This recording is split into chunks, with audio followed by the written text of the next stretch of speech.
ఎలా? కథం? ఎలాగైతే అలాగా. యథా తథా. యథా భీమసేన జోషి గాయతి తథా అహం నా గాయామి. ఎలాగైతే భీమసేన జోషి పాడుతున్నాడో అలాగా నేను పాడను. ఈ అనువాదాన్ని ఇంకా సులభంగా చెప్పాలి అంటే, భీమసేన జోషి పాడినట్లుగా యథా భీమసేన జోషి గాయతి తథా అలాగా అహం నా గాయామి. నేను పాడను. నేను పాడను అంటే అహం నా గాయామి. నేను పాడలేను అంటే అహం గాతుం నా శక్నోమి. యథా కాళిదాసః కావ్యం లిఖితవాన్, ఎలాగైతే కాళిదాసు కావ్యం రాశాడో అలాగా తథా భాసః నా లిఖితవాన్, భాసుడు రాయలేదు. యథా మమ అధ్యాపిక సంస్కృతం జానాతి, మా ఉపాధ్యాయురాలికి సంస్కృతం తెలిసినంతగా తథా అలాగా ఛాత్రాః నా జానంతి, విద్యార్థులకు తెలియదు.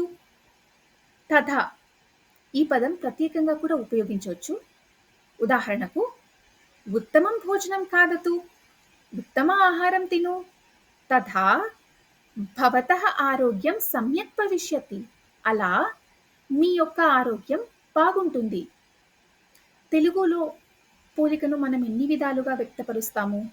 ఎలాగైతే అలాగా, కంటే ఉపయోగించి. ఎలాగైతే భీమసేన జోషి పాడుతున్నాడో ఇక్కడ మనం ఏం చేస్తున్నాము? పోలుస్తున్నాము. యథా భీమసేన జోషి గాయతి, అలాగా నేను పాడలేను. తథా అహం గాతుం నా శక్నోమి. ఇప్పుడు ఇంకో విధంగా ఎలా చెప్పొచ్చు? భీమసేన జోషి కంటే నేను బాగా పాడలేను. భీమసేన జోషి మహోదయస్య అపేక్షయా, కంటే అపేక్షయా అహం సమ్యక్ గాతుం నా శక్నోమి. ఇలాగా. అపేక్షయ ఈ పదం గురించి ఇంతకుముందు షార్ట్లో వివరించాను. లింక్ కింద డిస్క్రిప్షన్లో ఉంటుంది, చూడండి. ధన్యవాదः.